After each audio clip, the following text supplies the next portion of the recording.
Good morning, everyone. This is Marek Hep, tennis professional from Monroe Sports Center. Today, we are going to start a new series called Doubles Tennis Tactics. Over the next several weeks, we are going to cover topics like basic roles and positioning in doubles, movement in doubles, approaching shots, lobs, Australian doubles and I formation, and we are going to finish the series with some helpful hints and tennis tips. In our first clinic, we'll be discussing the basic roles and positioning in doubles. There are 4 players in doubles. We have a server, server's partner, receiver, and receiver's partner. Today, we will be talking about the roles and positioning for the server and the receiver. And next week, we'll be talking about the roles and positioning for the server's partner and receiver's partner. So let's start with the server. The server's main objective in doubles is to get as many first serves in as possible. A good doubles player should be serving about 75% of the first serves in. I'll give you a tip. If you have a bad serving day, you can take a little bit pace of your serve and concentrate on placement of the serve. As far as the placement goes, majority of the serve should be going into the body of the receiver, in other words, down the middle of the box. The main reason is that by serving into the body of the receiver, you will take the angles away from the receiver. We should be also serving some serves wide, the loose side, as well as on the end side for variety and serving into the weakness. In doubles, the server is trying to put a decent amount of power on the serve, but most importantly, he's trying to apply a very good amount of topspin. The reason for that is that the topspin allows the server to get close to the net, where it is much easier to put the ball away.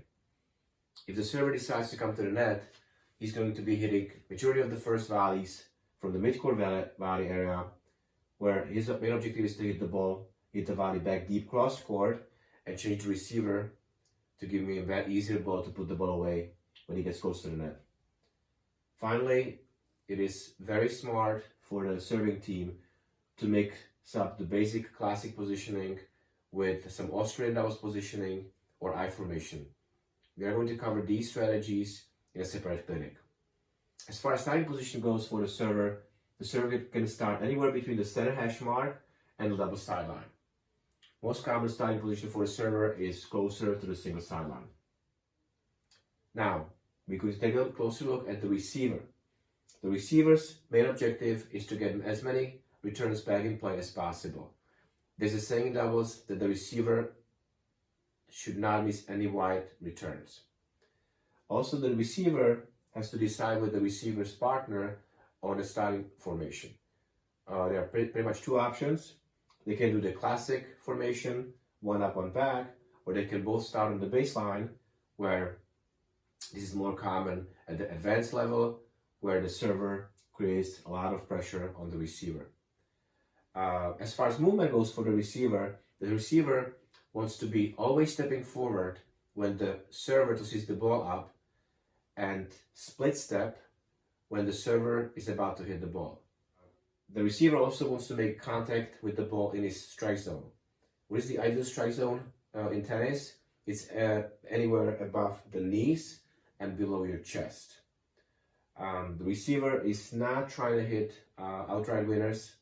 He's actually trying to use the return as a setup shot. And also, he wants to be picking the target for the return before the server hits the serve.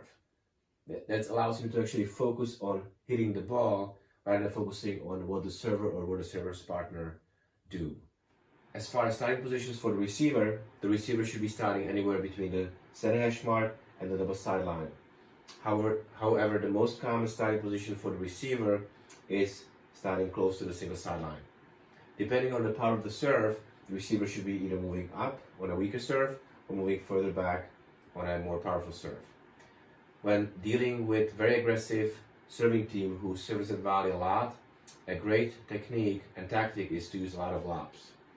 On the second serves, when possible, the receiver should be hitting majority of the returns cross court or inside out cross court, depending on the location of the serve. As a surprise tactic, the receiver should be hitting some returns at the service partner body, or trying to hit a passing shot to keep the service partner guessing. Thank you for watching our first clinic of our new series, Double Tennis Tactics.